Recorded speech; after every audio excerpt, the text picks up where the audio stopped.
It's about fury, it's about humiliation, it's about fear, it's also about hate. So soon after the attack that killed hundreds at the Ahli Arab Hospital in Gaza City, neither side wants to hear the other one's story. Already, at least 2 killed in the West Bank over protests regarding Tuesday's evening's horror, which came on day 11 of a war sparked by Hamas's shock attack against civilians. Israel's bloodiest day.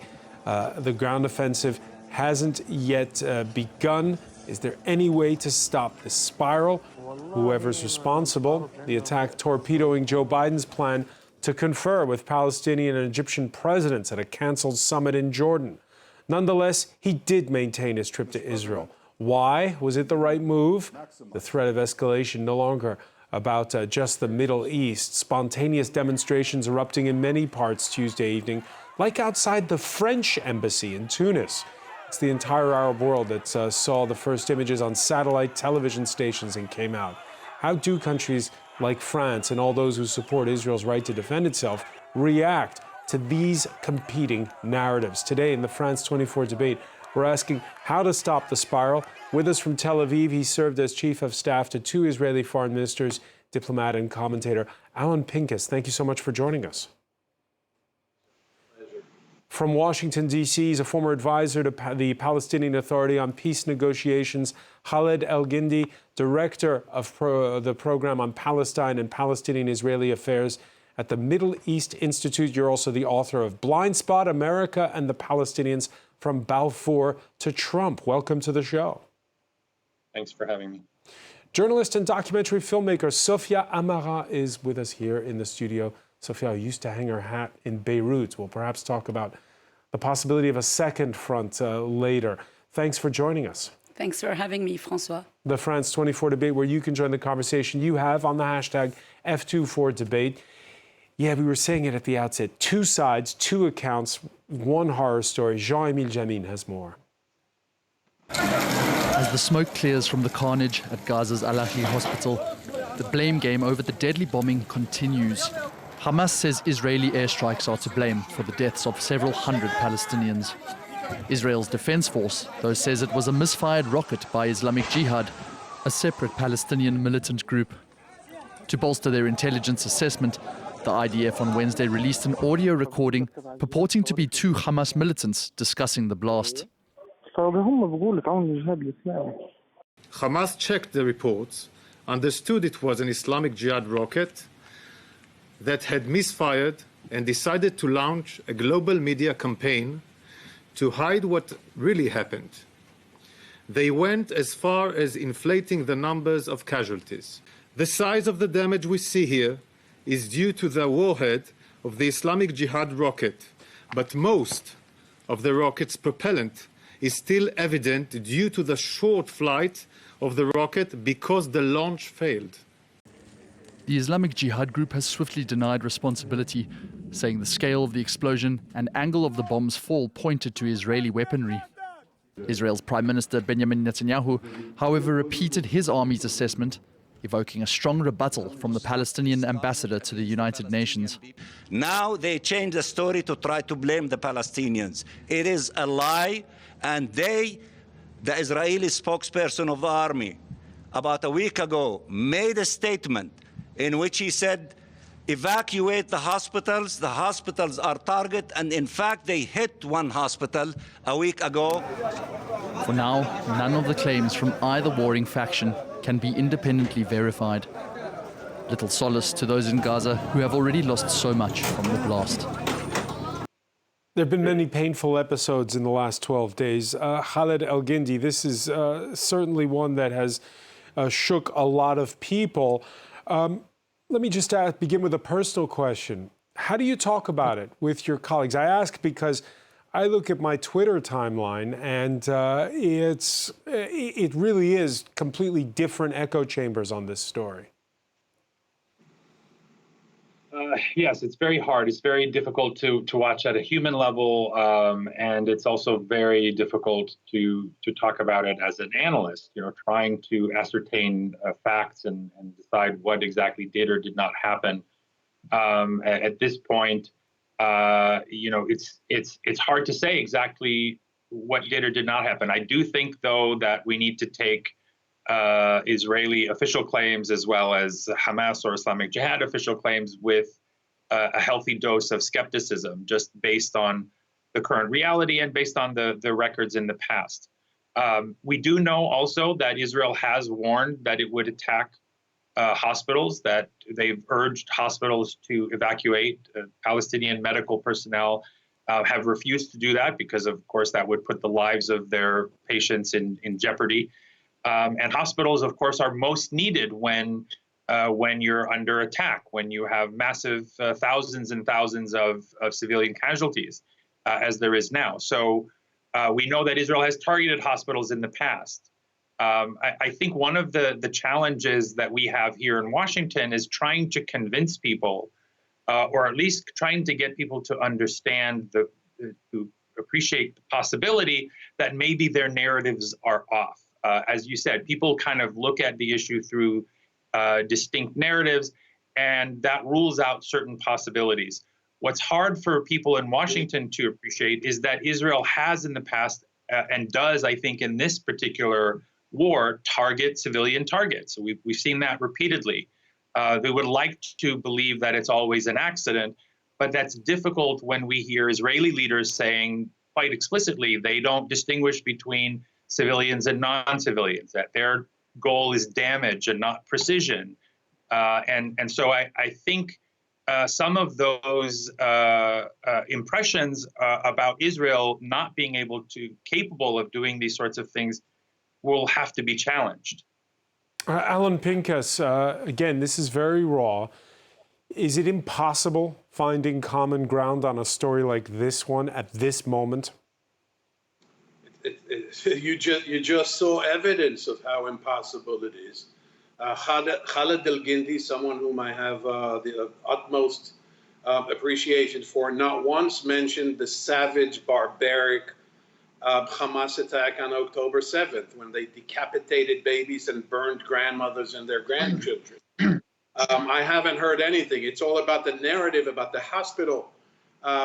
So you just saw a live demonstration on how these narratives are incompatible. Now, let me take this away from the hospital for a second. By all means, we can go back to that. The idea that Hamas can wage such an attack and then Israel will respond and there won't be civilian casualties is ridiculous if you understand and know and are familiar with the Gaza Strip, the density of the Gaza Strip, the size of the Gaza Strip, the dispersion of the population in the Gaza Strip. This is almost irreconcilable to assume that there could be a targeted military operation that would spare the lives of civilians. Now, I don't recall, and you've talked about this as if this, not you, Mr. El-Gindi, as if it's a sine qua non. About Israel attacking hospitals. Israel never announced that it would attack hospitals. All Israel said, and I don't speak for the government here, I speak out of experience. All Israel said in the past and present is that these hospitals, their basements, are used as arms depots, as arsenals of explosives and missiles and launchers and what have you. Now, to take this, from the ground up to 40,000 feet, I honestly, we can expand on that if you wish, Francois. I honestly fail to see how a political narrative, let me rephrase that there's any silver lining for any political narrative to emerge out of this. This has to be decisive. And this is not going to end in the next 2 days. Be there, no doubt. Sophia Mara, can we agree that it's in neither side's interest for this kind of atrocity to happen? No, I wouldn't. But let me first say that it's true that in many conflicts, some militants hide their weapons in hospitals, which is a war crime. And then the other party bombards, and then, it's a massacre. Now, we don't know yet the truth about this shelling. That was really a catastrophe.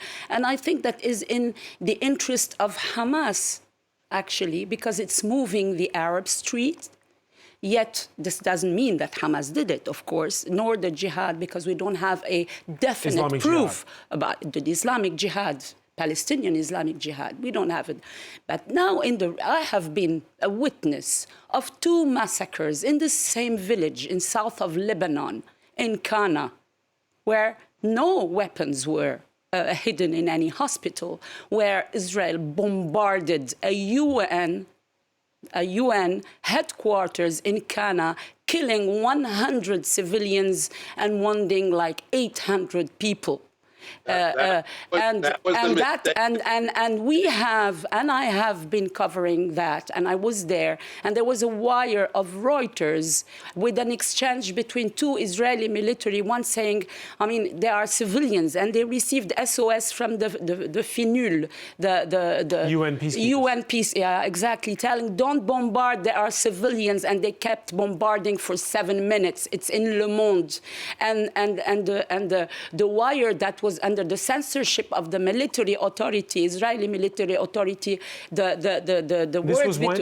That was in 18 April 1996. Right. At 2 p.m.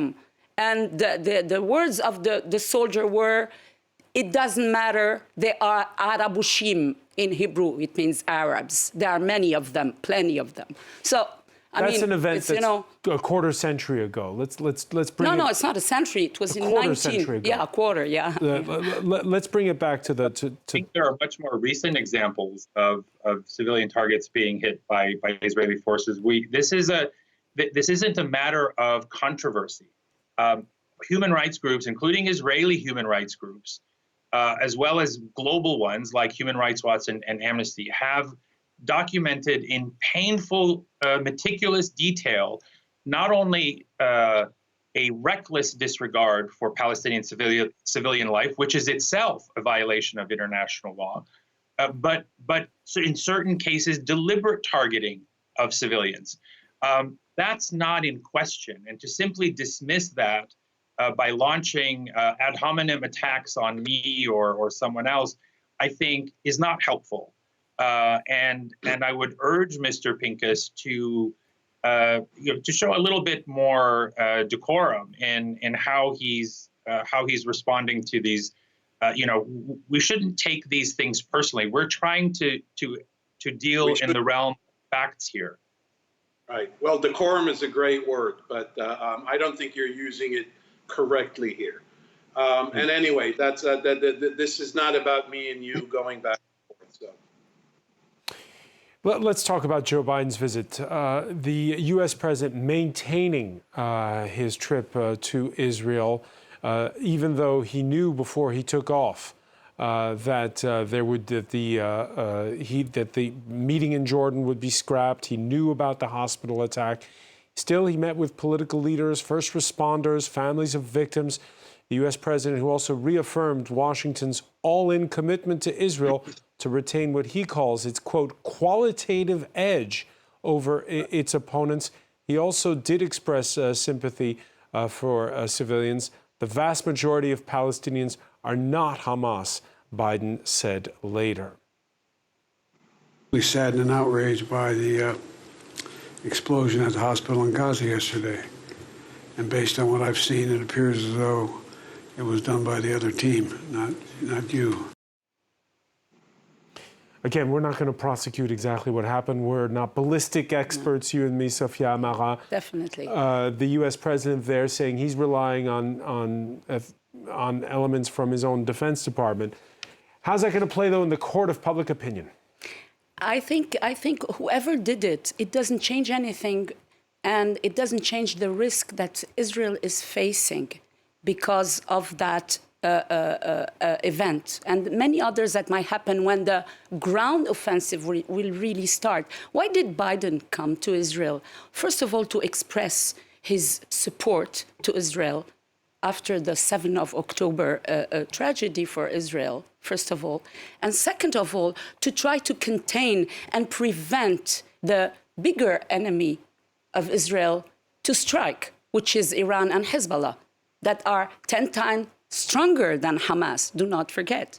Now, what he wanted, Biden wanted a kind of clean war where they would get into Gaza, but do not have, scenes, terrible scenes like the one we saw yesterday night that would push Hezbollah to open a second front. Because this is exactly what the Minister of Foreign Affairs, Iranian Minister of Foreign Affairs said, if ever you go on a ground offensive and do massacres, Hezbollah will strike back. Well, even before the offensive started, we got these images. So, the street is not going to be, it is death to who did it. For them, it's the Israelis. They are in occupation. They're the one who did it. They have a record. So, end of the story. So what he came for, even before he is jeopardized by what happened yesterday night, whoever did it, it's not important anymore. Alan Pincus, do the events of Tuesday evening restrain what Israel can do militarily? Will it still be an all-out ground invasion, knowing that how densely the Gaza Strip is, knowing that there will be more civilian casualties to come? Do Tuesday's events change the course of the military campaign?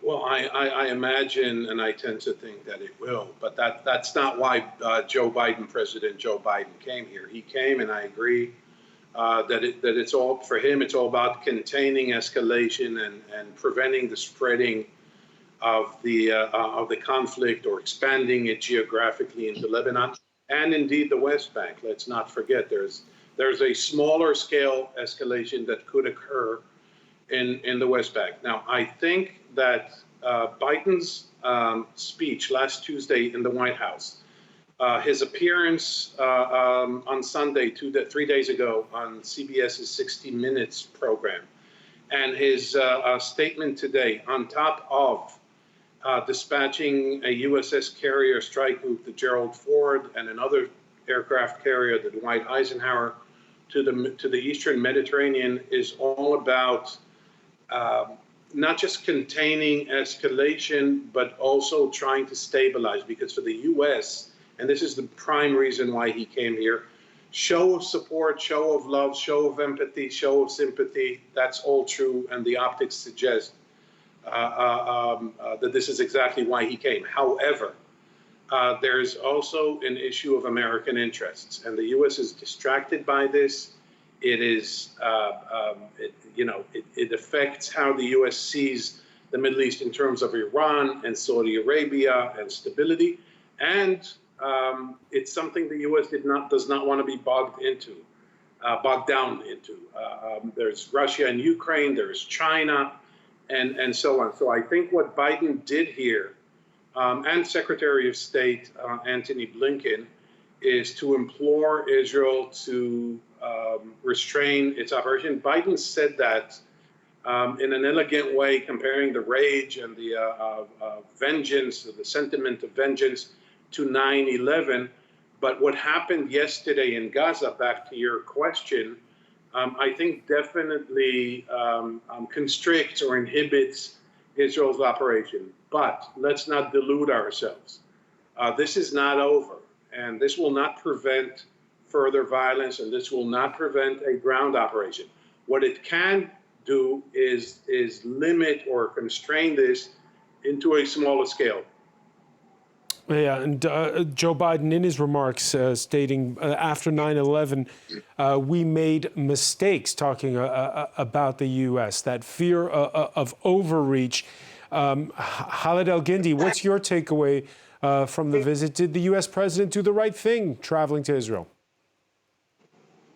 Well, he certainly didn't. I don't believe he did the right thing, in the sense that he's not actually calling for a ceasefire. In fact, the administration vetoed it. Okay, the administration vetoed a resolution that called for humanitarian pauses, just to allow the 2 million human beings in Gaza to receive some kind of humanitarian relief in an environment where they're being bombed quite severely on a hourly basis. He did issue, Khaled, the request that the humanitarian corridor be allowed to let in vital supplies, and Israel says it's going to acquiesce and listen to that request? This is the same Israel government that cut off water, food, electricity, fuel, medicine to 2 million people in Gaza as a form of massive collective punishment. They don't deny it. They say it. The United States has acquiesced in it. They have supported it de facto by not opposing it. It is a severe violation of international law. It is a war crime to punish 2 million people as a form of But wasn't Joe Biden's visit originally supposed to be about securing the humanitarian aid coming in? He was supposed to meet with the Egyptian president. Right. He was supposed to meet with Arab leaders, including the Egyptian president, the Jordanian king, and Palestinian leader Mahmoud Abbas. That was canceled after the hospital attack yesterday. I think the visit was first and foremost another show of solidarity and support for Israel. Secondarily, to demonstrate this sort of deterrence of outside parties, Hezbollah and Iran, from getting involved. Thirdly, I believe the humanitarian issue is on the agenda, but the problem is that there's already been such wide latitude given to Israel to act. We started with the question of overreach. Israel has already overreached. I don't think there's any justification, regardless of the horrible atrocities that were committed by Hamas. There's just no justification for the kind of merciless bombing that we are seeing. There's literally no place in Gaza that is safe. We've seen civilian convoys fleeing to the south that are bombed, not once, but repeatedly. The border, Rafah, has been bombed. Apartment buildings wiping out entire families, 40, 50 members of a single family. Overreach has already been achieved. The very minimal constraints being put on by the Biden administration are so small that they're almost imperceptible. Again, the Biden administration vetoed a resolution that called for humanitarian pauses in the fighting to allow people. So it's very hard to take seriously the administration's stated concern for civilian lives when they are acting in ways that are, frankly, reckless. Let me bring in Alan Pincus on this. Previous wars with Gaza have been limited incursions by Israel, mostly to destroy those tunnels and to try to weaken the arsenals of those militant groups. What are you expecting this time? By the way, there was a siren and a interception of a rocket just above us, above me, while you were speaking. There's a qualitative difference between this round and previous rounds only because of the number of the Israeli deaths. I'm saying this from an Israeli point of view. I totally concur with what Khalid has said about how this is received or felt on the Palestinian side. But in terms of how Israel reacts to this, this was on a different level. Almost 2,000 dead, of which 1,500 or 1,600 were civilians, innocent civilians. And so I don't think this will end the same way as previous rounds did. Meaning, okay, there's a humanitarian passage, there's a humanitarian corridor, we'll put in some water, we'll turn out the electricity, we'll allow the Egyptians or someone else to supply gas, and we'll exchange a few, prisoners. This is not going to end this way, and if it does, it's a recipe for another round 6, 8, 10, 18 months down the road. Yeah, but cutting off the food and water and energy supplies to the Gaza Strip, didn't that mean that Israel had a limited time in which to strike? Yes, you're absolutely right. But the military will always tell you that the timing of an attack relies on precise intelligence and force deployment and preparations and plans. And we're talking about entering the Gaza Strip, which implies or ensues urban warfare. There are a lot of people are gonna, a lot of innocent civilians in Gaza may be, innocent victims of this. And so you're right. The more days that elapsed, Biden announcing his visit and this humanitarian passage put all this on hold. But I would be very careful. I'm saying this as an analyst, not as political. I would be very careful and cautious to assume that because it didn't happen until now, it won't happen in the next week. Time is not on Israel's side in the court of public opinion throughout the wider Arab world.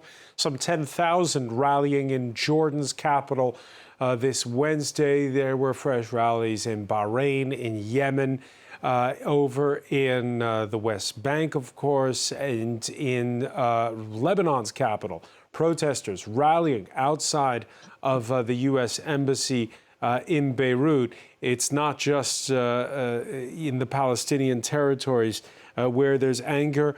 Sofia Mara, it's been another day of skirmishes on Israel's northern border with Hezbollah, and at least 5 points, says the Iran-aligned militant group. And France advising its nationals to leave, not to travel to Lebanon. Saudi Arabia urging its citizens to leave. Does that tell you that we're headed for a second front? It's the risk is getting bigger and bigger. Even though at the beginning of this war, this new war, Hezbollah didn't seem really willing to go for a new round with Israel, because do not forget that Lebanon is going through a terrible crisis financially, socially, economically, and even the supporters of Hezbollah, the Shia community, is suffering a lot and has suffered during the war of 2006 between Hezbollah and Israel. That bombarded Lebanon for 33 days. And Hezbollah is accused by the Lebanese of having led the country to this, to the edge, or even now to hell, because Lebanon is a failed state, a totally failed state. Yet Hezbollah and Iran behind Hezbollah cannot assist or see what is happening without, doing anything. Now, if Hezbollah has an ear with Ali Khamenei, the leader of Iran, and can, try to explain that it's not the moment, we cannot go for that, but yet at the end of the day, if Iran decides that Hezbollah should go, then they will go. And that will mean for Israel that has, the 7th of October events were very harsh on Israel and showed how there were weaknesses there. And this is only with Hamas. Hezbollah is way stronger and got even stronger after its war in Syria, backing Bashar al-Assad for many years, and got more expertise, more weapons, more supporters, and more militants, more fighters. There are now 50,000 Lebanese under Hezbollah flag, among them 10,000 in the Radwan unit, which is the elite, the crème de la crème of the battle-hardened after Syria. Yeah, exactly. Alan Pincus, this is already the worst fighting at Israel's northern border since the 2006 war with Hezbollah. You hear Sofia Mara saying the final word on what happens next lies with the supreme leader in Tehran. What's going to happen there? Well, Sophia is absolutely right. And my answer to you is I don't know. I can't get into Khamenei's head. And the idea is that Iran thought that it changed its trajectory. There's a rapprochement with Saudi Arabia. There's no nuclear deal. Iran made progress, but there are understandings with the U.S. Even the UAE began or renewed diplomatic ties and engagement with Iran. And Iran was thinking, okay, we have proxies in Lebanon, proxies in Yemen, proxies in Syria, and in other places, and we're in a good place. Then came all this talk, which I was skeptical about, but my skepticism is not the important thing here. Came all this talk about a tripartite American-Saudi-Israeli deal that would include a Palestinian component, but not really, because no one can trust Netanyahu's government, least of which me, which is why I was skeptical. And the Iranians felt that they now need to veto this by means of proxy threats. Look at the words of the Iranian foreign minister just yesterday, in which he threatened a preemptive strike. The question is Iran deterred by the U.S.'s statements and by Israel? I don't know the answer to that. I honestly don't know the answer to that.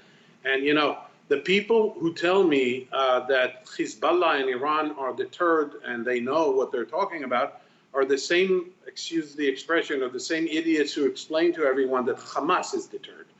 So I take what they say with a ton of salt, not a grain of salt. Khalid El-Gindi, do events on the ground effectively kill that rapprochement between Israel and Saudi Arabia? I think certainly for the time being, I would say it's off the table. I was skeptical of its prospects even before last week. And I think it's impossible now for Saudi Arabia to move forward openly toward Israel when Palestinians are being killed hundreds every single day. But you know, I also want to note that I agree with what's been stated about the very real risk of escalation and a widening of this conflict to include Hezbollah and Iran. And I think that increases every single day, which is part of why I find it so alarming that the United States and the Western powers are basically giving Israel a blank check to do whatever it wants. Clearly, the longer the killing goes on in Gaza, the more likely others will get involved. But even if one imagines that all Palestinian lives can be sort of dismissed as acceptable collateral damage, and what we've seen, we already know that Israel has a very high tolerance for Palestinian civilian casualties. But now we also know that the West has very high tolerance for dead Palestinians as well. But eventually that will run out. But even more than that, even if we discount the human costs, it seems incredibly short-sighted and irresponsible that nobody is thinking about the kinds of long-term, medium and long-term, not to mention the short-term humanitarian impacts. But in terms of Israel's own security, to imagine that this scale of death and destruction, which has been visited upon Gaza in the past, now multiplied many times over, is somehow going to make Israelis more secure. That Palestinian trauma and suffering that would somehow not be channeled into some future resistance. Israelis have a tendency to be very short-sighted, to imagine that conditions that exist today will always exist in the future. That if we just eliminate Hamas and its political and military infrastructure, then the problem will be solved. When the reality is that if it's not Hamas, it will be someone else who will fill that vacuum. As long as you have a suffocating blockade, as long as you have people whose lives and dreams and futures have been destroyed, and who have never known a day of freedom in 56 years of Israeli military occupation. As long as those continue, then there will be reasons for people to resist that, sometimes illegitimately, as what Hamas did. But the same way that we recognize that there are legitimate and illegitimate forms of resistance, we also need to recognize that there are legitimate and illegitimate forms of self-defense. And what Israel is doing now in the Gaza Strip, I think, is not a defensible form of self-defense, and is in fact going to create more misery and more bloodshed in the future. Yeah, you talk about the Arab world's rage not just against Israel, but towards the West in some parts, the anger not just directed against the U.S. We saw proof of it in Tunisia's capital. First on Tuesday evening, thousands spontaneously rallying outside of the French embassy when they saw those raw images that were coming out on the satellite television networks. And they came where? To the French embassy. It's the French embassy because France is the first supporter of this horrible crime, and also the United States. Sophia Marad, by the way, there was another rally outside the French embassy in Tunis this Wednesday. Why rally outside the French embassy? Well, you know, each one goes and screams or show his anger against the closest person or the closest party is from. Tunisian, Moroccan, Algerian, their closest Western, let's say, godfather or best enemy is France. It's just that simple. And because Emmanuel Macron has been very firm after what happened on the 7th of October, and Biden is very far away from people in Tunisia or Morocco, for example. Now, do you feel as though Emmanuel Macron has perhaps honed his speech in the last 48 hours, and certainly in the last 24 hours after the... Yes, he did. He had to condemn the strike, even though we don't know yet definitely who did it, who was behind that strike. But yet, this is why, because he never, ever, after what happened on the 7th of October, Emmanuel Macron condemned, very firmly, of course, but never appealed for, Israel, to try to ask Israel not to go totally freely in its revenge against the Palestinian, or at least the inhabitants of Gaza. But let me go back to Biden. Joe Biden, when he came here, he went to Israel and went back. He talked about ISIS. He talked about the mistake America did after 9/11. But as our guest was saying a few minutes ago, the reason he didn't mention, not even once, the real reason behind all that is occupation. And even as we had Al-Qaeda in Iraq, and the reason why Al-Qaeda existed in Iraq never went away, then we had ISIS. Now, the same with the occupation. Even if they totally destroy Hamas, another Hamas will come, even maybe worse. And the security of Israel will not be guaranteed. Right now in Israel, Alan Pincus, there is an emergency government, it's called, bringing the opposition in. The prime minister, who's not apologized for security lapses and who's taking a lot of heat for the buildup and the pressure that was put on the West Bank that may have exacerbated the situation. When it comes time to sit down and say, well, actually, there does need to be peace building, is Benjamin Netanyahu still going to be in the picture? I hope not, because look, his ineptitude, his incompetence, his arrogance is such that I believe, I hope, but I also, from an analytical point of view, believe he cannot survive this. One correction, with your permission, it's not really a national unity government, because the composition of the coalition hasn't changed. What he set up, because of public pressure, what he set up is a temporary ad hoc war cabinet in which one opposition party, not even the main opposition party, but one opposition party joined in, because two of its leaders, one is a former defense minister and one is an IDF chief of staff, and the other is an ex-IDF chief of staff, respectively, Mr. Benny Gantz and Gadi Eisenkot. So he felt that he needs to broaden the base so he can broaden the blame. This is because he's all about playing politics, and it's all about his survival, even in the midst of a devastating tragedy and the need to manage a war. Now, if you recall, and I'm sure all of you three recall, certainly the viewers, in the 9 months preceding the war, the 7th of October, Mr. Netanyahu was pushed back by hundreds of thousands of pro-democracy demonstrators, against his anti-democratic constitutional coup. Without relitigating that, I do believe that once this is over, and he should have resigned on day one. He should have resigned on Sunday, October 8th. But he's not wired that way, and I'm not going to get into why and what the context is. But once this is over, I think that pushback, that demonstration that was about the constitutional coup that he was instigating, will morph and turn against him on the ineptitude and incompetence of managing. And do you think that at that moment there will be a greater willingness to actually be serious about discussing some kind of a peace plan? So this is a complicated answer. In the immediate time frame, no.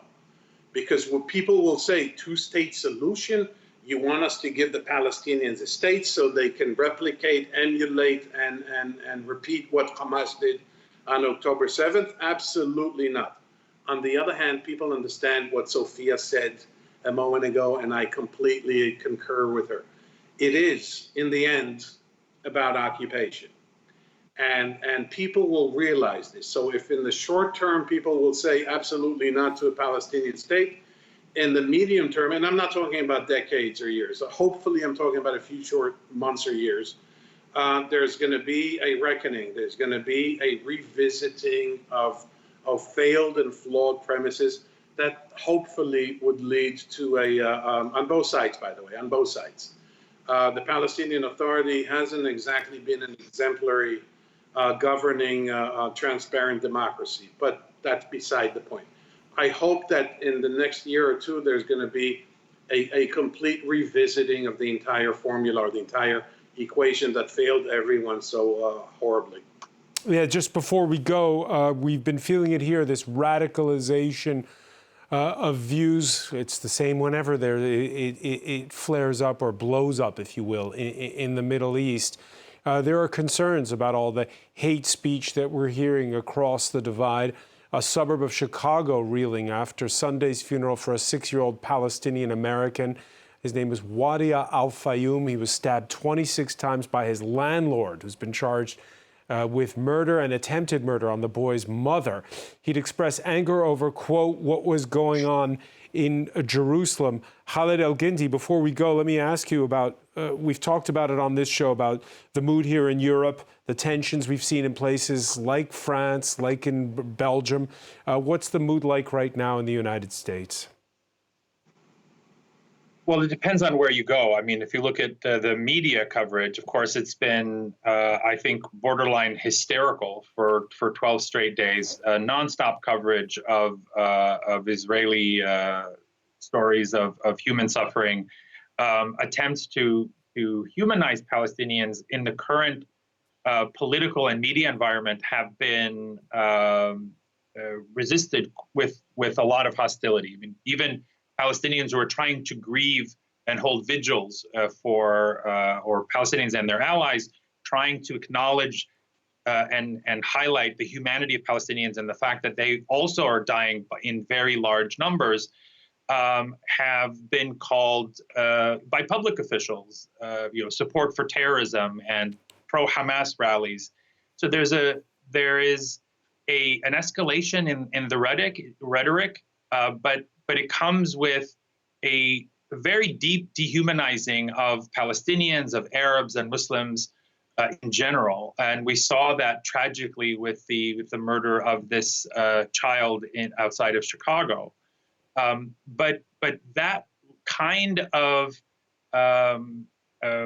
racism and dehumanization really permeates almost every aspect of our political discourse and the media. And it's really quite shocking to me, after 20 some years after 9/11, that we have literally learned nothing. And I know that many people in the Arab and Muslim communities here in the United States feel erased, that our grief, that our trauma has been erased. We see an outpouring of sympathy and solidarity with Jewish Americans and with Israelis, and almost nothing for Arab and Muslim Americans. Yeah. And that's been, I have to say, pretty jarring. Yeah, Khaled El-Gindi, I want to thank you so much for joining our conversation from Washington. I want to thank as well Alan Pincus in Tel Aviv, as well as Sofia Amara. Thank you for joining us here in the France 24 debate. Thank you.